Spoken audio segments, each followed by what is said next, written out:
This show is a Phonic Media production. In this episode, we're going to talk about the metaverse. Probably. You can tell by the tone of our voice that it's not a subject we're enthused by, but that's because there's a lot of misconceptions about this. We'll dive into it more after the jingle.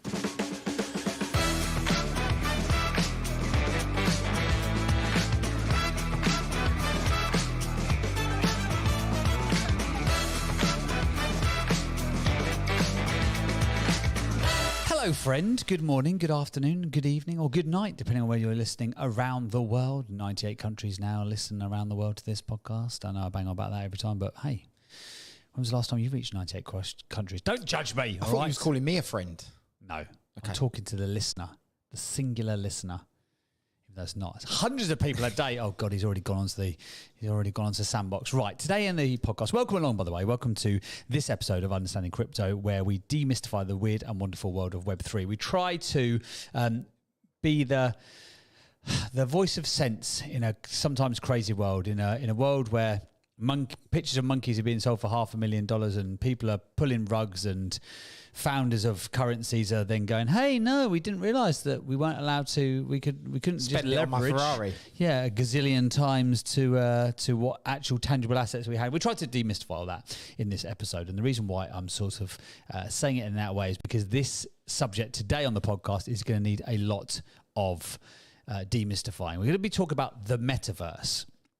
The what? Now, the metaverse. Now, this is one of probably the most, I guess, alongside NFTs, it's probably the most misunderstood thing, or the term that's used most interchangeably when it's probably not. Well, they're all a subsection of Web3, aren't they? This So is it's it. a subsection of Web3, as well as NFT is a subsection of Web3, and cryptocurrencies are a subsection of it all. So it's a subsection of Web3, but it often gets chucked in together, doesn't it? into the bucket of Web3. I'm doing stuff in the metaverse. Well, the metaverse is the equivalent of, like, there's multiple metaverses for a starting point. Everyone talks about this metaverse like it's some mystical other version of Earth, but think of it like countries, really. Like, yes, you are, I guess we could think of it, oh, here's a good analogy. This might be really good, actually. So the Earth is the blockchain, and England is a metaverse. America is another metaverse.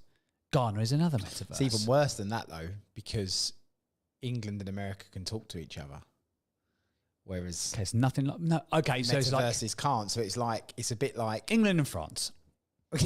We speak a different language and we fundamentally don't like each other. Or England and Mars. Okay. There needs a lot of work to be done in order to get the two to speak to each other. Okay. That's probably the best comparison. Yeah. England and a country can speak to each other. Yeah. You could pick up your house and you could go and move it to another country in theory.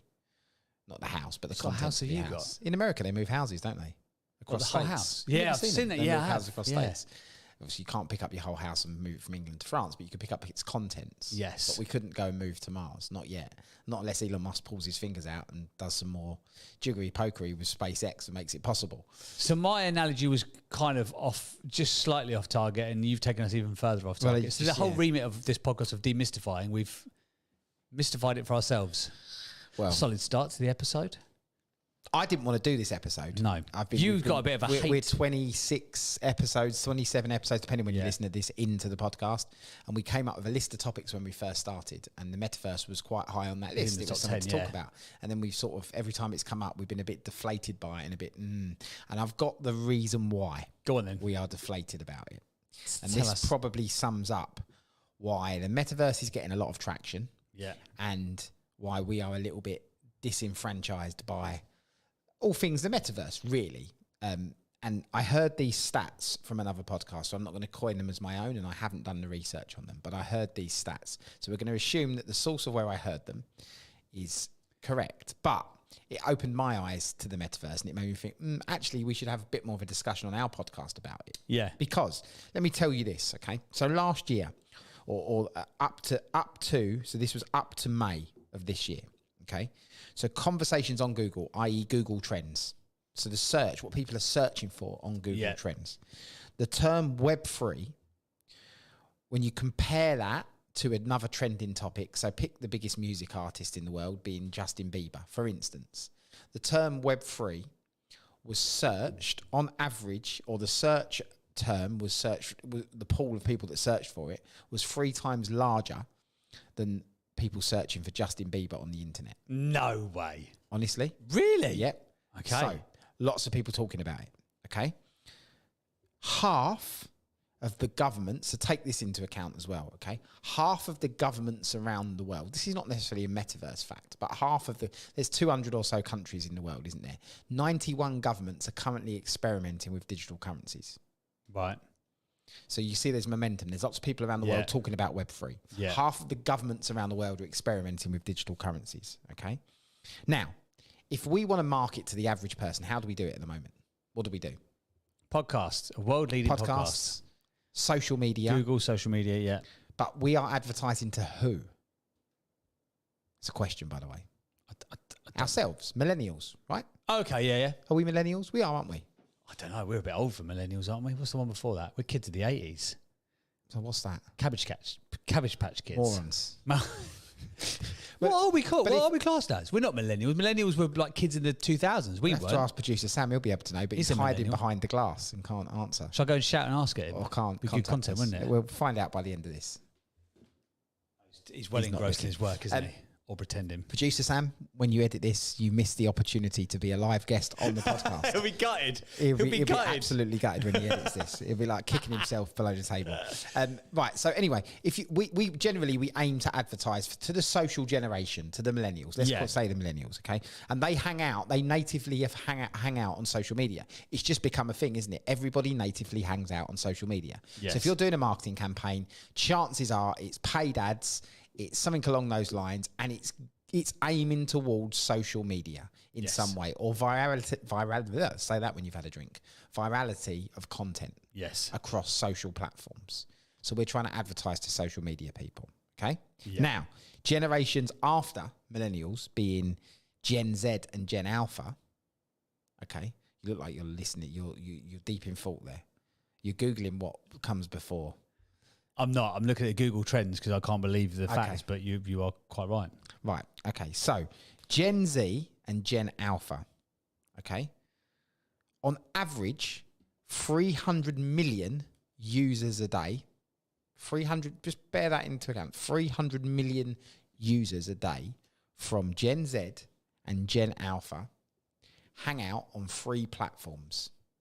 What do you reckon they are? Bear in mind, the millennials, we advertise to social media. Yeah. Gen Z, Gen Alpha, you're probably going to know the answer, so it's not because you No, we've because spoken well, about I would have picked social media platforms, but because you said it, social media like that, I would say probably not. I'm going to guess. I would have said TikTok,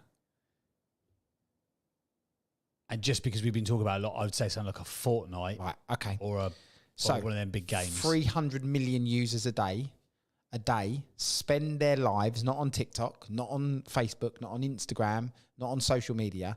They spend their lives in Minecraft, Fortnite, and Roblox.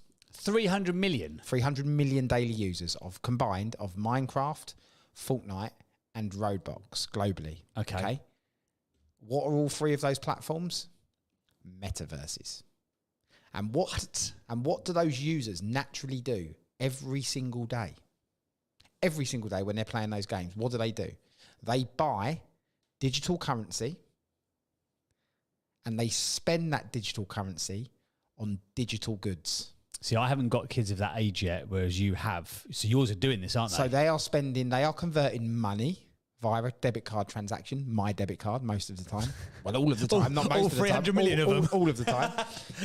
They are buying digital currency. Mine to play Fortnite, so in the form of Fortnite is V-Bucks. Okay, they're swapping their pounds for V-Bucks. And that's like their currency in that game, is that it? are stored in the V-Bucks. game, Right. and they're then exchanging those V-Bucks for digital assets, being clothes, skins, accessories, blah, blah, blah. Okay? Now that is a metaverse. So we have got a whole generation, 2 generations, Gen Z and Gen Alpha, that have grown up natively hanging out in metaverses. They're talking to their friends. They're meeting their friends. They're having birthday parties within these games. They are meeting people in their versions of a metaverse. So it might be a really, really like uncomfortable place for us to say, well, I can't see, because I've said this, I can't see a world where we're going to go and meet people in a virtual environment Yeah. wearing a skin. But we've got 2 generations after us, even 3 generations if you take it, if you discount when we actually find out what generation we are.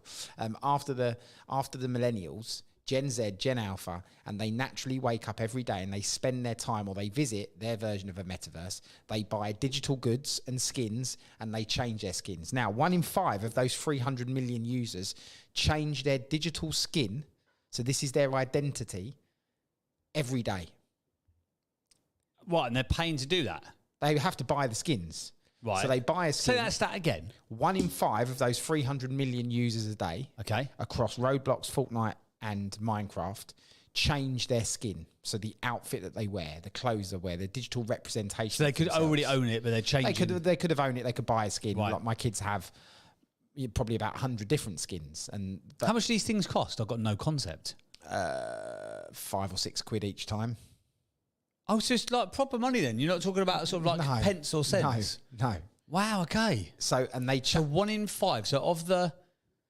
Which is 20%. So of the... so 60 million changes of outfit a day, effectively. Effectively buying another skin. And again, like I so say, this you image might that we already see own on it. screen, for the sake of the podcast, you can't see it. There's a representative example here of different skins. Look, you can see there. See, there's different skins. So each one of those would be a skin that somebody would purchase, and they would just change the settings, and it would change the outfit that they're wearing.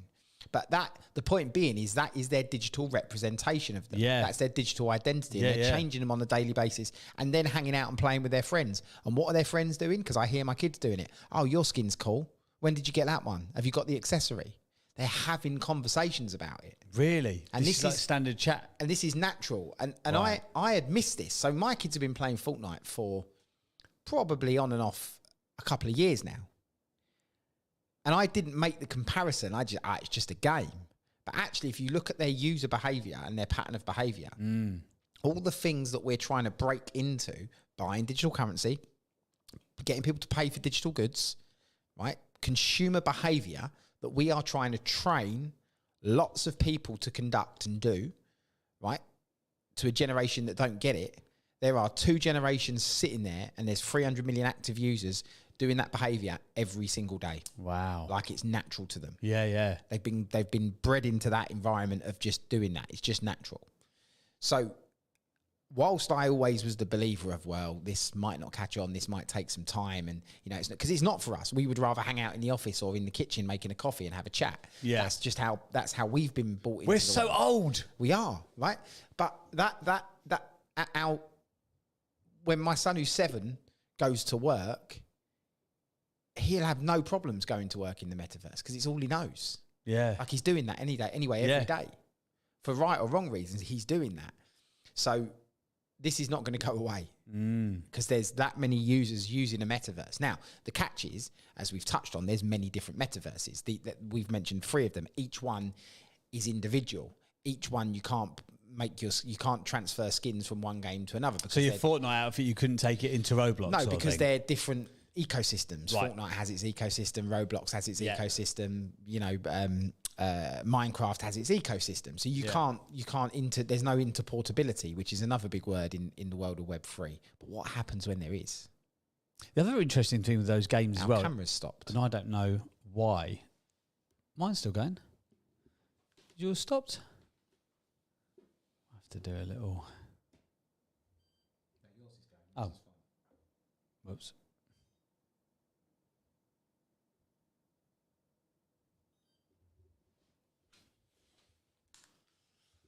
Technical issues in the studio should be resolved in a minute. That will come back on in a minute. So it's the metaverse is already here. We're just missing it.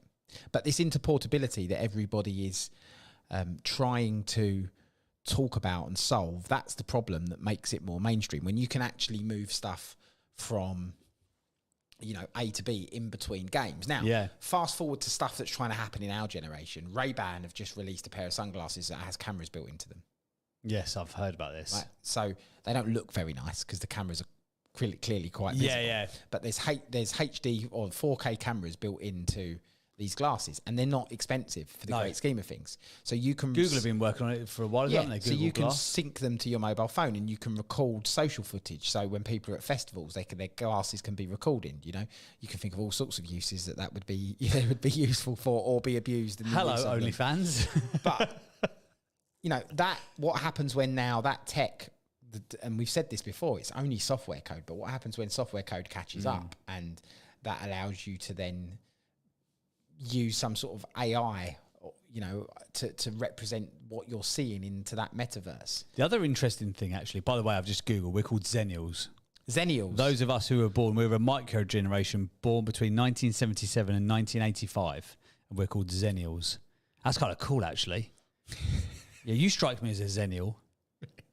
I am Bullable Crumble, and I am a Zennial. Yeah, the other thing with those games, and I don't know lots about these games, this is entirely secondhand information from my nephew who's got a moderate addiction to most computer games. But they have, you know, in this whole like Web3 world, and everyone, you know, what all the grown-ups are talking about is it's community, it's decentralization, it's ownership and genuine ownership. These games, you know, like especially Roblox and Minecraft, they have been open source. Maybe it's the Roblox more. Roblox is more open source. You can build source. You can build your stuff own stuff in it, can't you? And they have encouraged that from the word go. So maybe that's, you know, in and of its popularity is the fact that people, because some of the stuff I remember watching Roblox for the first time. My little nephew, he plays Fortnite as well. And I could kind of get that. I'm like, oh, that's quite a good game. It's like, do some fighting, you jump out of a spaceship, you do that floss dance. Okay, cool, I get it. Roblox, I'm like, this is just absolute insanity. But then he's like, oh yeah, well, they're playing some part that somebody else, another like gamer has like kind of coded together so you can get like a Friday the 13th like head thing on and go into this world and have a fight with, I'm like, this is just weird. But this is the point. That's the world that we don't get it. No. But to people that have been raised in that generation, they get it 100%. That when they go to school, that's all they're talking about. You know, so they get it. So the concept of building a digital workplace, for instance, where people can be at home, sitting and meeting and viewing each other. To us, it's like, no way am I signing up for that. But in 10 years' time, it'll be the norm. It will be the norm because people, if you look at the way that trends are going, those generations are already living every single day at some point in the metaverse. Like my kids come home and every single day, without fail, after their homework, usually between sort of dinner time and bath time, they'll jump on to Fortnite and away they go. You realised how you were going to sound as a parent, let them go on a computer every day then. So you premised that with they've done their homework and they get cleaned and looked after every day. Made sure I said that. But they're on there every day, 20 minutes, 25 minutes, you know, and they're playing with their friends from school. And it's that is their social media. Yeah. That's their social media. So what's the conversation that they're having? So like this V-Bucks thing, explain this to me because again, I don't understand it. So your little lad, he's what, 7, 8? Yeah. So he comes up to you and says, Dad, can I have some money for some... Do you put some V-Bucks in his account? So Fortnite, I don't know about They do play Roblox, but not that much. It's mainly Fortnite. Right. The way Fortnite operates, the game platform's free to use. Yeah. They have to buy what's called a battle pass when the new season comes out, which they release a season every 6 months or so. And a battle pass? Yeah, it's called the battle pass. But for that, they get a couple of skins. Right. New skins and various sort of privileges. Is it like new levels? Yeah, new level. Break it down to be like SNES. Yeah, various privileges within the game. Right. Then they have an item shop, they call it, or an item store. And every day, literally every day, Epic Games, who produce Fortnite, are releasing new skins. And there's partnerships with brands. Every time a new film comes out, there's Avengers, there's Star Wars in at the moment. When the Batman film come out, they had Batman skins in there. So brands are partnering with Epic Games and selling these skins within Fortnite. And so they're already doing this in the metaverse. Yeah, and then you become, but it's not core that, you know, it's not Fortnite is in the metaverse. It's not worded like that, but it is exactly what we're speaking about as a metaverse. It's exactly the same, you know, premises and exactly the same idea. But as I brought up on screen for James's benefit, no use if you're listening to the podcast, all of these items and skins you can buy. They're all part of the V-Bucks. Go to that V-Bucks. There you go. Because they've even branded it up so it looks like you're buying a voucher or like a... Yeah, and you can go into Tesco's, James, and Sainsbury's and buy V-Bucks. I've seen these, on the shelf. And it's cards. Okay. So it's all of the concepts that we're trying to ram home to everybody as like evangelists of the Web3 world. Yeah.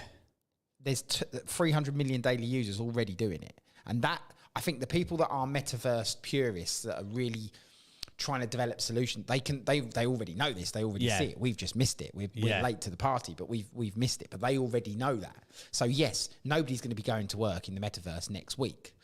but in 10 years they might do. Yeah. And so if the solution is there and built, and obviously you've obviously seen Meta, Facebook making that shift towards that, because obviously they're getting the data well ahead of what we are, and they can see that this trend of users, you know, they can see, if you imagine being a Facebook or a Meta, you can see that your average user is a certain age. Yeah. And there's no one coming in beyond that age. There's no all this big gap of Gen Z, Gen Alphas users. They're not registering on these platforms. No. Where are they going? They're going into another platform. Okay, so we need to create a space for them to come to, because they're not coming to us anymore. They're not coming to this social platform or these platforms where this generation of people hang out.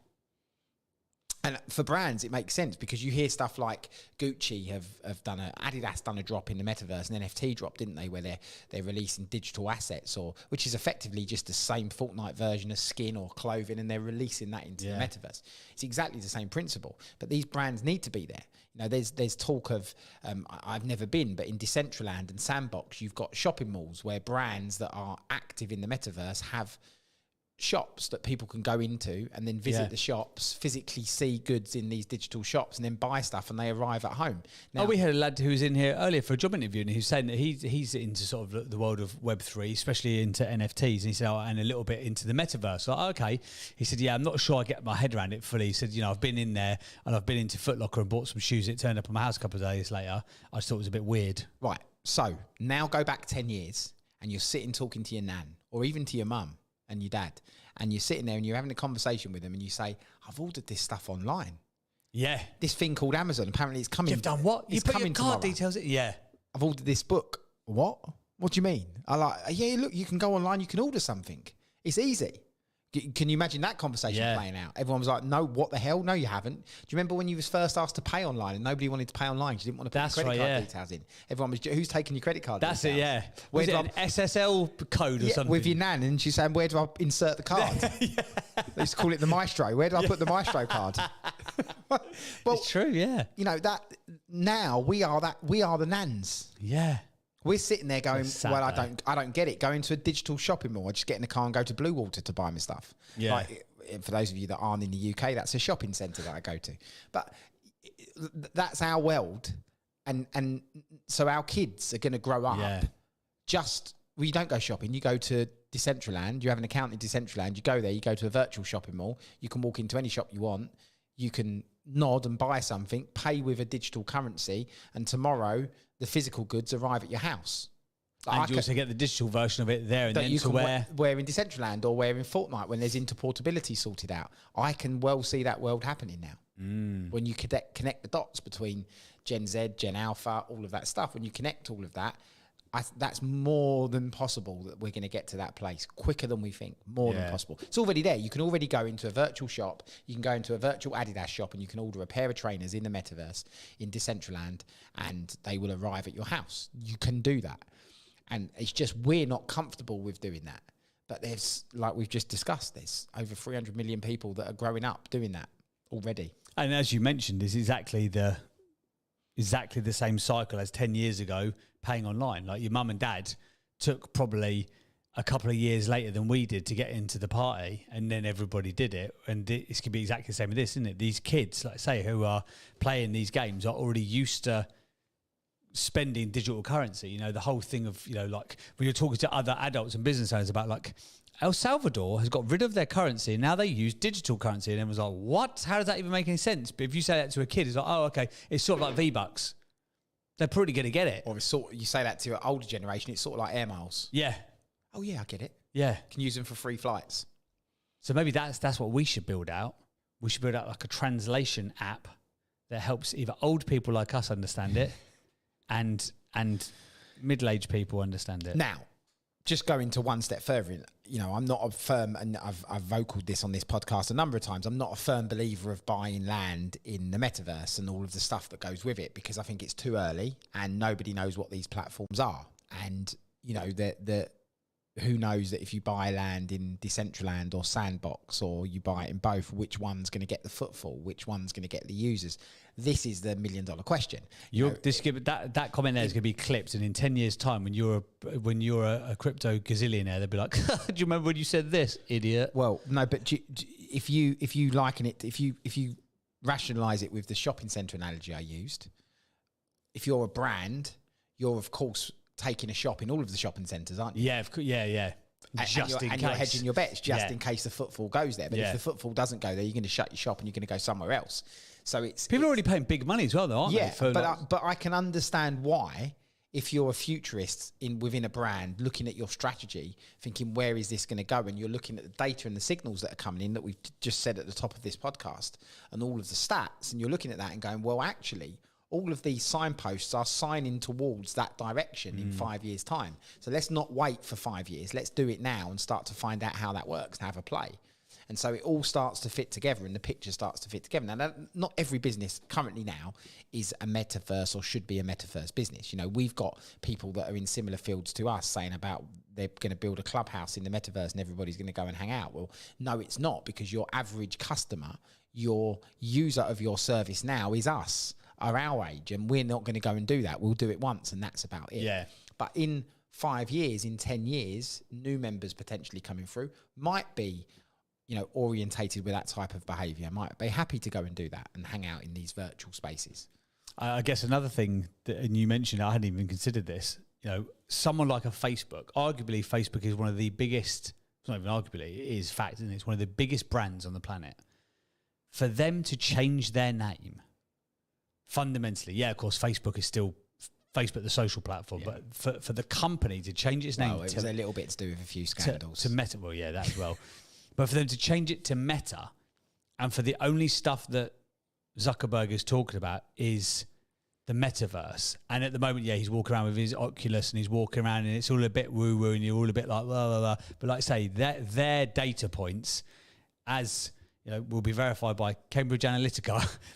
They know their stuff when it comes to stats. So they are probably seeing what's coming 10 years down the line right now, which is why they're building as they are. We've just touched on some headline numbers there. Yeah. You know, what about the micro data points that are within those numbers that we've already spoken about? Certain demographics, certain parts of the world. You know, I bet if you really broke down those sub-layers of data points, you would get some scary, scary realizations. It'd be like, wow, this is here already. Not it's coming, it's here already. It's just not our generation of people that are using it. Are you going to be now buying yourself a little plot of land in Decentraland and creating a work hive? No. Work hive digital? No. But my eyes like a little camping. I'd like to buy a little camping ground so everyone can bring their digital tents for episodes of Understanding Crypto. But like in the crypto camping, all things in Web3 and all of the subsections, they open your eyes a little bit if you attempt to understand it. And I guess just don't, like us. You know, I will hold my hands up. I poo-pooed the metaverse. Really, I can't see it. Yeah, no, I was the same. I can't see it. But nobody had broken down the data for me. Yeah, and also I couldn't see the application for me, and I'm using myself as the use case. But actually, like, I'm also not going to be a gamer, but 300 million people are, and they are the younger generation, and that they are going to drive what's coming next because the children are our future. Big brands have futurists. Yeah. So that's a role within organisations. Usually, if you go and do an MBA or a certain type of qualification, there's an element of being trained in futurist or future thinking, and brands have teams of futurists that are looking at what's going to happen in 10 years from now. And then they're working out and looking at signals and strategies and saying, well, if this signal pops up, then we should do this as a brand, or we should consider this. And they're trying to plot strategies, and big brands are looking at that. So they're saying, right, these are our markers in the ground that we're going to lay down. And should this threshold be reached or this happen within a certain period of time, then that will most likely dictate that we do this in the future, or that this is going to happen. And a lot of those markers are going to be flashing bright red on people's dashboards with what's coming in the future. Well, they would have, we're behind the curve in finding out this information. This information is not new. So that's why you're seeing a lot of talk from brands around the metaverse, because they can already see, these futurist teams within these organizations can already see the data, the numbers. Well, we've turned full circle, haven't we, in our opinion of the metaverse? Not that it's one place. What happens if Sandbox say, hey, we want to sponsor your podcast? It's $1 million, we'll sponsor your podcast, but here's the deal, you can only do it in the metaverse. I'm there. It's done. Tomorrow, next week, I'm there. But this what I'm bringing up on here. So for those of you that can't see our screens, obviously you can't. So this is a design of a Like a little shop or a coffee It's, shop, it's is a it? an office HQ that's going to be built in Decentraland, apparently. Right. Okay. Now, this model of viewing this is exactly what my design team were building.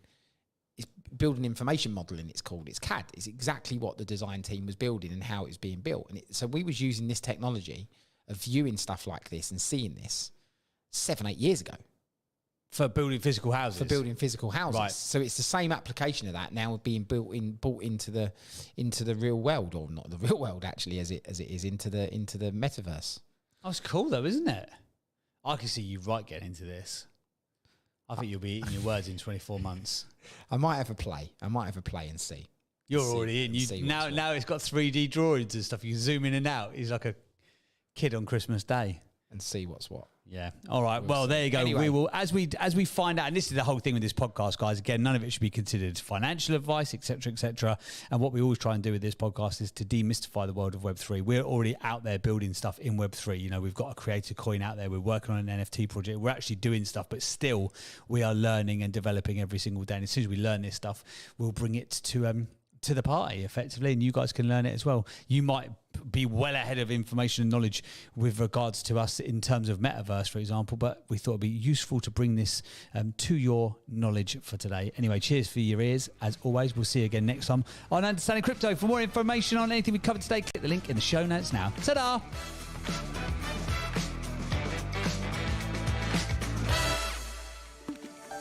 This show is a Phonic Media production.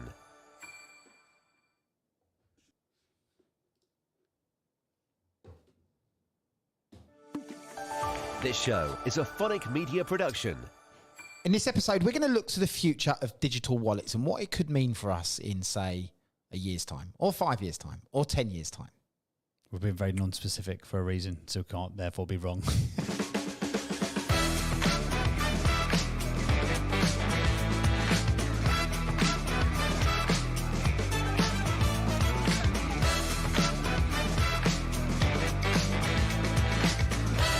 And welcome to this latest installment of Understanding Crypto, the podcast with me, James Burt, and him, Captain Crypto, aka Paul Abercrombie.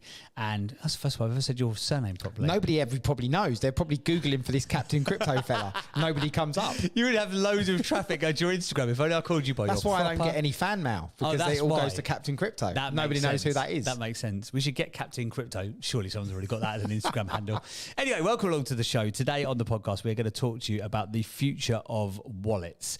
This is not going to be a long episode. This is going to be a sort of a short, sharp shock to the system, because what we are finding out in the world of Web3 right now is that a lot of the stuff that is cutting edge right now is very, very, very fast going to become the standard, the norm, the everyday. And what is currently being used, and people don't really understand digital wallet to a certain extent, is effectively in what a lot of futurists are saying is going to become like your username and password. That's what your wallet's going to become. It's going to be the thing that you carry your digital identity around in, and it gives access to, you could give access or grant access to certain companies if you wanted to, and vice versa. But it's the gateway to Web3. Yes.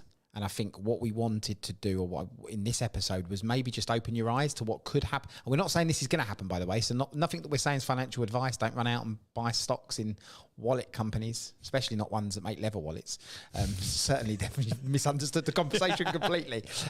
But yeah, just a look to what the future could hold for wallets. And this is quite interesting when you break it down like this. So Web3, the gateway to that is a digital wallet. For anybody that's playing in that space already, you'll know this, and if you're not, and you've made it to episode 28 of the podcast, go and get a digital wallet and have a little play, because this is important. But when you have a play, you get a digital wallet, right? Now, let's compare this to Web 2 and Web 3. In Web 2, you sign up with a username and password, with an email address. And your email address is your flag that you use when you go anywhere. You sign in with an email address that gets put onto people's CRM systems. People communicate via an email address and all of that stuff. And it's like the number one go-to piece of information that everybody wants to collect. Websites will send you a confirmation. You click onto it through your email address, and it confirms who you are. What's happening in marketing trends is open rates are going down. People are not paying attention or not taking action to stuff that comes in email. Why? Because they've been bombarded so much with stuff that's coming via email. So marketers are hungry for new ways to communicate and are trying their best to get those open rates up and push up the success of email campaigns, because it's the only one piece of data predominantly that people have got to communicate with their client base. Yeah. Yes, they might have mobile phones and they might have an app with a push notification, but predominantly 90% of businesses and brands out there communicate via email. Their core message is communicated via email. Yeah. And that's a dying art, I think, or it's slightly on the decline. Oh, depending yeah, on who for you sure. speak to. Yeah.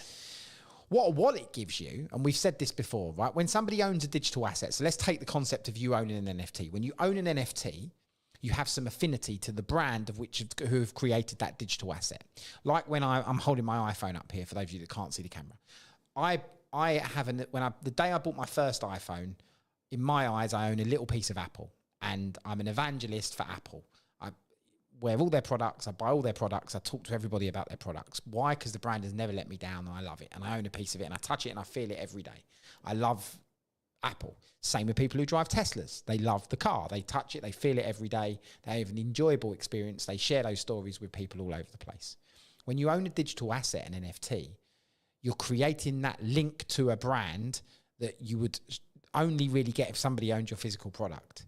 You're getting that with a digital asset. Somebody's benefiting from this utility, the use of the NFT, or the benefit of being part of the community, which is also sometimes a utility, but they're centrally linked to this brand. Yeah.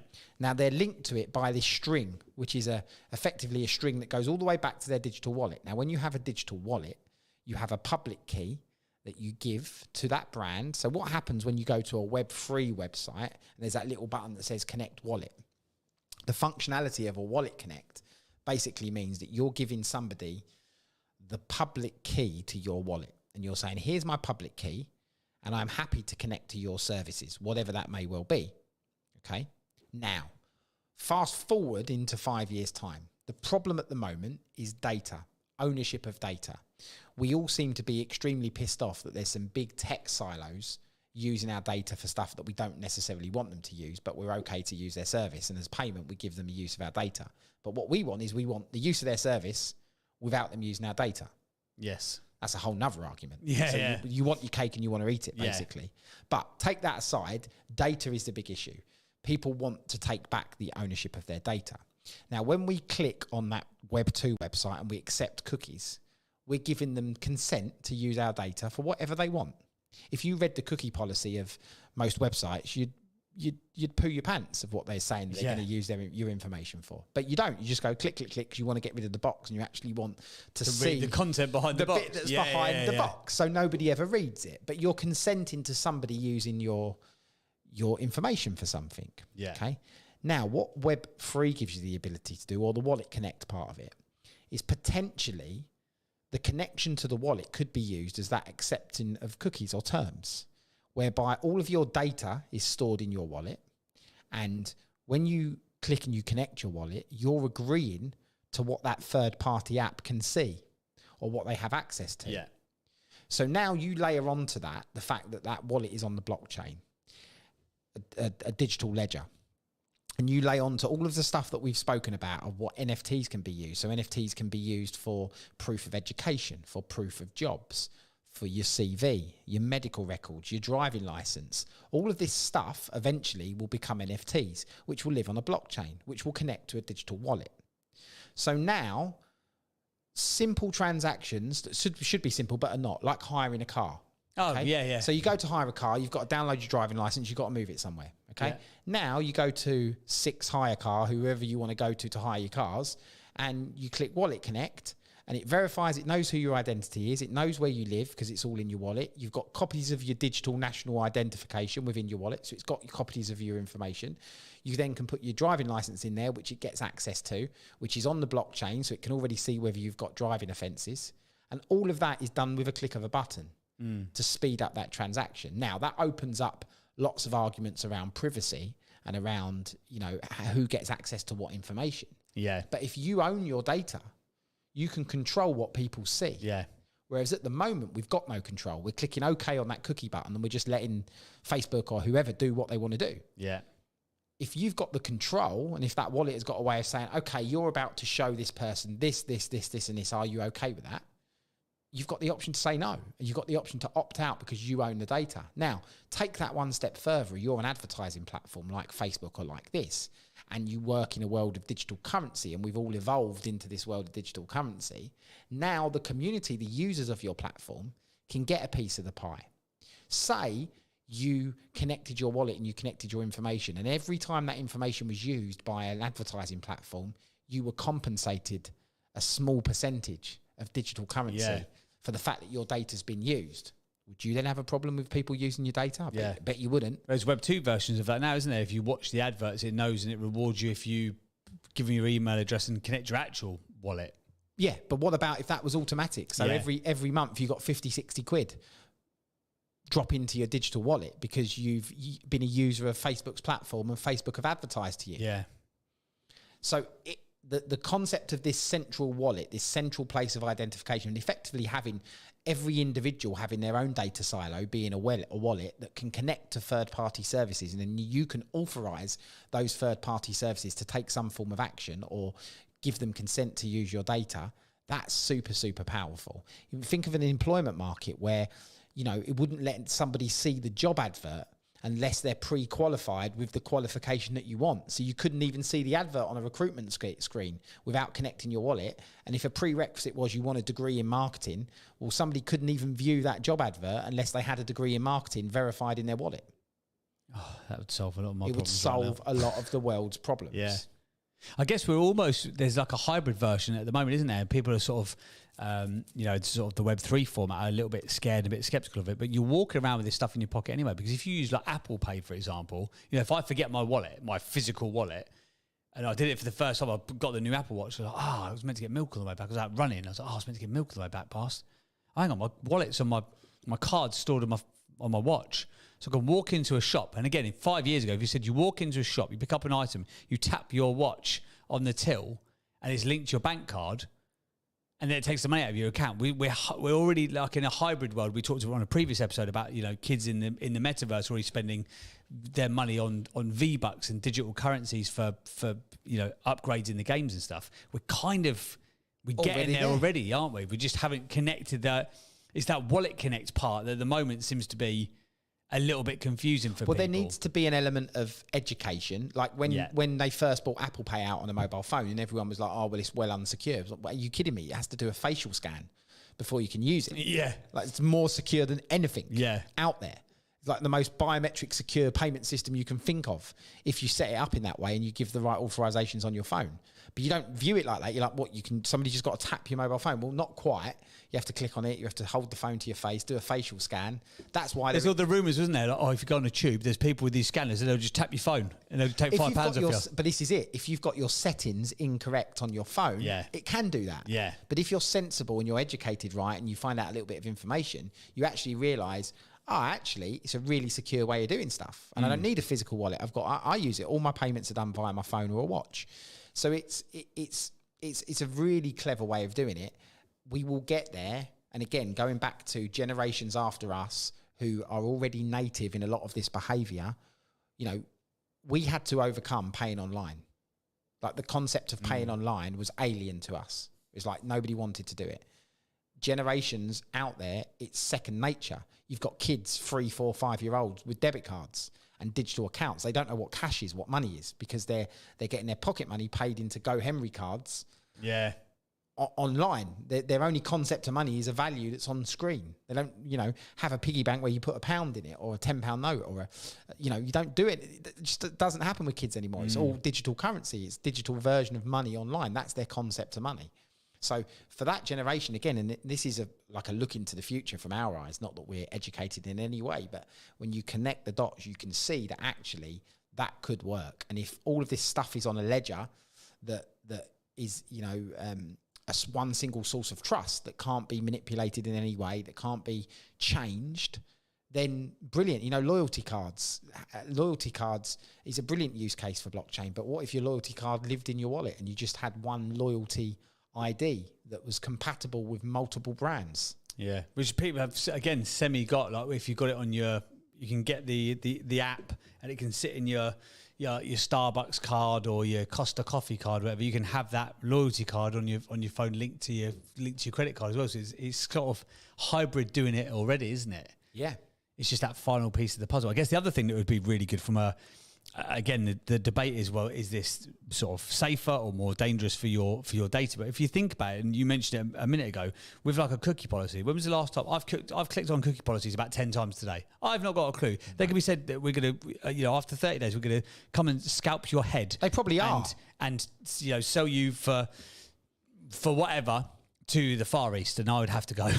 I don't know why I've gone down that analogy. It's a little bit weird. But what you could do for like almost like data health, again, if you educate people in the right way, once a month, make it a thing that you go through all of your Wallet Connect connections and you pull them down. Because at the moment, if you know how difficult it is to just get off somebody's mailing list. I'll click onto the preferences, and then you have to go on here. Do you really want to leave? And you click in 4 buttons. You can't be bothered, can you? You just let it run on, and just they'll eventually get annoyed with you because you put them into the spam filter or whatever. If you had the ability though to pull the connection from your side rather than the other way around, again, the thing that a lot of people want is the autonomy of control and the power to make Owning those their decisions. Healthcare. I have a health insurance, and part of that is if you live a healthy life, you are compensated, so the premium is less. Yes. Vitality health insurance. Oh, I've got the same, yeah. And so knows if you've gone to the gym and stuff, doesn't it? Correct, yeah. And linked to your phone if you've done steps. But now that type of stuff, when you've got one central wallet that everybody recognises, is well easy, right? Yeah. That's a simple process. Yeah. You go onto a health provider, you connect your wallet. It can see, not only could it potentially see your health that's connected to mobile devices, but it could also see what you're spending your money on. Yeah. So if you say I'm Mackey's, healthy, but I'm eating McDonald's 5 times a week, well, clearly you're not that healthy, are Yeah. you? So there's a red flag that could be raised there. Again, I know that there's lots of privacy policies that would need to be designed around this, and there's an adoption of how we all need to think around how our data is used. And it's not going to happen tomorrow. But again, connecting the dots, I could see a world where in 5 years, that's just natural behaviour and it's the way it works. People are going to come out. All it takes is the education system to turn around and say, well, from now on, every single GCSE that's issued or certificate that's issued or your child's education record is going to live on a digital record that's accessible here. That's a step and that could be an NFT. And all of a sudden that becomes acceptable. The NHS would do the same. Your medical records are now a digital record, which is effectively an NFT that anybody can access. Here's your unique NHS number that access your smart contract, which has got your medical records. So it's not going to take long and some of this stuff already lives in Web 2. You can already gain access to some of this stuff with a username and password. So the journey of Web 3 and digital wallets and all this stuff is going to exponentially come up on us really quickly, I think, because you can see how it's all webbing together in some way. Especially with, like, say, like medical records, for example. I still go in, if I go into My Doctor, for example, they've still got a paper folder on me. But it's not very big because obviously a lot of it, since it's probably like paper up until 1994 or something. So for the first like 10 years of my life, and then it's been digital ever since. But if you go in there like after little old Doris, then hers is well thick because obviously she's been more times, and obviously a lot more of it was paper. So as I guess old analog worlds get digitized, which is going to happen sooner rather than later, then this becomes a lot more easy to do. 'Cause, think like your nan. Having to explain to your nan, actually, do you know what? I know you've got to go for your hip appointment, but actually, before you pop down to the GP, have you got your NFT wallet? Like, it's not going to happen in the short term, is it? But equally, we weren't having conversations about ownership of digital data 10 years ago. Like, we hadn't even considered it. So, who knows where this? We didn't even know data was a product, did we? No. It's a new product that Facebook designed. Yeah. The use of your data. Yeah. Nobody ever really saw that one coming. No. At all. No, it didn't. It was many, many years, wasn't it, into Facebook? Like, how are they actually going to make any money? Because they weren't selling anything for a while, were they? Same with Twitter, same with Instagram. Like, how is this working? Yeah. Well, there's lots of platforms that you're dubious about now that are out there now, and you're like, I don't get it. Yeah. They've got Series A, Series B, Series C. They're up to Series ZZZ of funding, and you're like, how are they going to make any money? Making money at this point? Yeah. How are they going to make any money? Yeah. But Digital Wallet Connect, keep an eye out for that and how they all work. The interportability of data. So this is a big problem as well, where the tech's got to catch up. Blockchains have trouble speaking to each other. Yeah. there's no interportability between a Polygon net. Well, there is Polygon and Ethereum. That's a bad example, but there's no, a Polygon and a Solana. It's like two people speaking different languages. Yeah. Trying to have a dance. It's just not going to happen. Yeah. So the world will catch up, but there are many solutions out there working on the portability of data across chains and how that works. And that's like one piece of the puzzle. If that gets unlocked, we're into a different place. Again, it will speed up exponentially because we're now into a world where all of the stuff we've spoken about here is possible with the form of like a central digital wallet. Whether we want it or not, that's another question. But we didn't want the use of our data, so now this is a way of taking back control of our data. Fight the power. But actually, get a wallet. For the marketers and for the business people and for the entrepreneurs, if it evolves in that way, it's much, much more powerful than the username and password or an email address. Oh, 100%. Because now you can set the criteria to segregate your own audience based on behavior of people's wallets or based on criterias. So the whole world that we know of segregating audiences based on Facebook ads or Google ads, you could do that yourself. With data you've been given permission by the user to have in the first place. They fundamentally want to get whatever it is that you are selling. Yeah. Well, there we go. Hopefully that has been a little bit of a taster of demystify. I'm not sure if we've distilled or demystified anything. We've just kind of had a rambling conversation about what could be. Hopefully we've sparked debate. Do you know what? If we spark debate and people's enthusiasm, and hopefully of the course of the thousands of people that have listened to this podcast, we've encouraged some users to go and open a wallet, to play around with crypto, to maybe accept cryptocurrencies in their business, taking steps towards using the Web3 ecosystem in some way. And this is just another like reinforcement of that. Just, don't be scared to be using this stuff. Start experimenting. Buy a wallet, set a wallet up, buy some currency, buy an NFT for like 0.02 ETH or something like that, and just feel like what it's like owning it and keeping it in your wallet. Not financial advice. Buy Crypto Miners Fox Club. Oh, Crypto Fox Miners Club. Not financial advice. If you're going, what's that? Oh, you'll find out. NFT. Anyway, if you've enjoyed today's show, please feel free to give us a review wherever you download your podcasts. Please note we only accept 5 stars. Anything less than 5 stars, we do not accept them. So just 5 stars only. And if you have been leaving reviews and supporting the show, we genuinely thank you from the bottom of our hearts, because it's still getting out to thousands and thousands of people every week, which kind of like blows our minds, frankly. And we are still in 98 countries around the world. We know our dulcet tones are probably drawing on you twice a week, so we have irons in the fire for guests, for different types of podcast episodes, and other good stuff that's going to happen as well. We've been trying to be too clever, guys. We've got a big platform on a social audio platform, but obviously a lot of the people who do big stuff in the world of Web3 are based in America, and for them to come onto that live show that we have requires them to get up at 1 o'clock in the morning or 2 o'clock in the morning. So we're coming up with plan 2. So we're going to be bringing on some more experts to guide you as well. We realise we're probably grating on you by this point. God knows that he's grating on me over there. Captain Crypto. I'm going to go and see if I can find the Captain Crypto Instagram login now.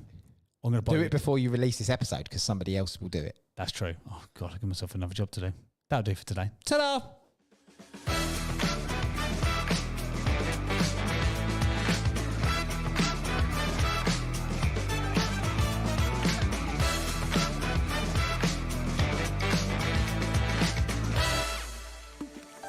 This show is a Phonic Media